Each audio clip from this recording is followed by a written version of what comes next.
I am 31 years old, but I look like a very high-maintenance 14-year-old.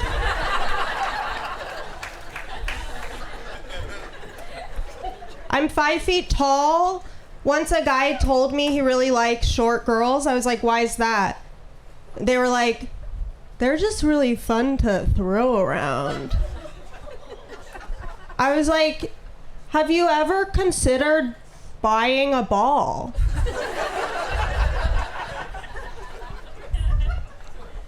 I'm Jewish, but I'm like the chill kind. Like, I love a bagel and lox, but I'm not like circumcised. My parents were pretty progressive. They were like, she can decide when she's of age. My parents really hate tattoos because of the Holocaust. When my grandmother was in Auschwitz, the Nazis actually gave her a Tasmanian devil tramp stamp. So my parents really hated it when I got one. My dad is autistic, but my mom is not. So according to the Jewish tradition, I am not autistic.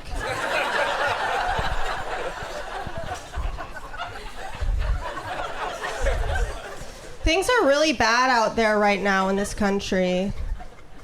You know, you can't trust anyone. But I still don't own a gun. I rent.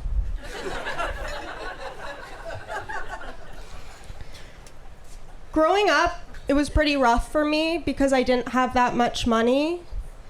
So I had to really rely on my parents.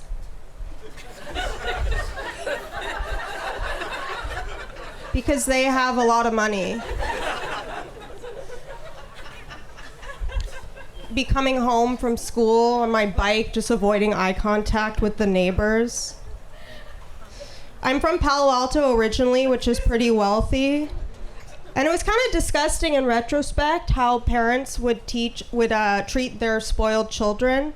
Like, I was visiting my parents during the summer, and I remember it was really hot, and I saw this baby locked in a BMW.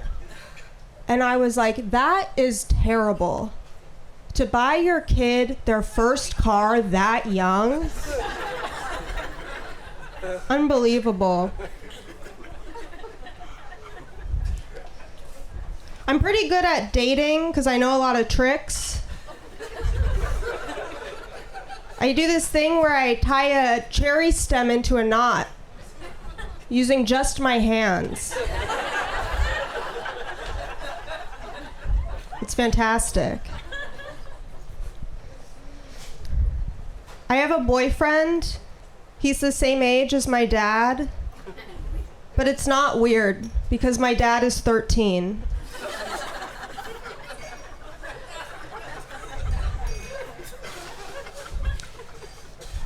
I'm kind of like the dom in the relationship with my boyfriend, but he's pretty buff. He does jujitsu.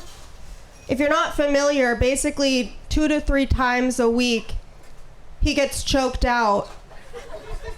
And then when he becomes conscious, I drive him to jujitsu.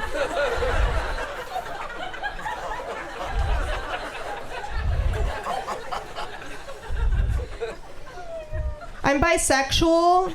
So before I met my boyfriend, I was on Bumble, you know, because that's the one where the girls have to message first. So I just waited around for them, but it didn't really work out. I volunteer at the animal shelter. It's actually a kill shelter. Well, it became a kill shelter once I started volunteering there. I adopted my dog from there, and he's really scared of fireworks, which was kind of frustrating to find out when I brought him home that he had served in Iraq.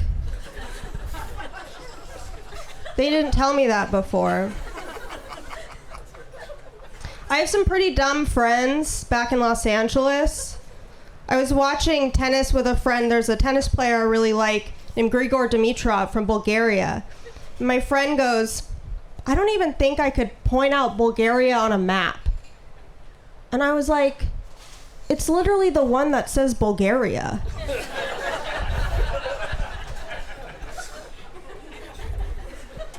No one reads anymore.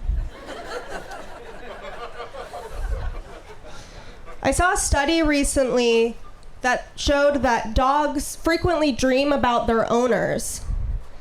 And I was telling a friend about this, and she was like, how do they know that? And what they did, it's actually pretty interesting. They attached a bunch of nodes to the dog's brains, and they studied their heart rate, and they observed them for 8 hours. And when the dogs woke up, the researchers asked the dogs, what did you dream about?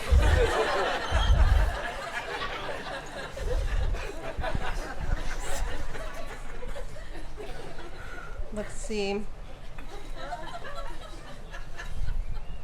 I'm sober. I've been sober for a year, which usually gets an applause. Thank you. I've been sober for a year, and all that means is that I haven't been invited to anything in a year, and it's not that impressive. I go to AA meetings. I'm also in a program called SLAW, stands for Sex and Love Addicts Anonymous. And if you're not familiar, sometimes people ask me, how do you become addicted to sex and love? And for me, it happened, unfortunately, the way it happens for a lot of Americans in this country. I suffered a back injury at my factory job. And the doctor prescribed me a low dose of sex and love. And then it kind of spiraled from there. But it's gotten me better at dating. A lot of people are bad at it and could benefit from the program. Like, I remember one time I was at a bar, and this guy came up to me at the bar, and he goes, can I buy you a drink? And I go, oh, I'm okay. And he goes, no. Like, I would buy it for you.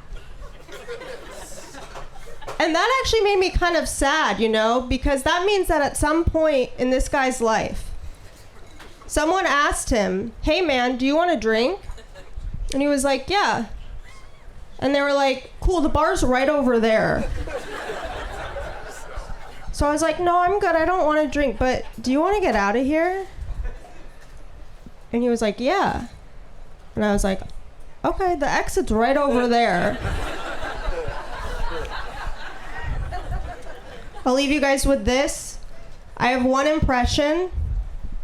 This is my impression of a Nepo baby with dementia.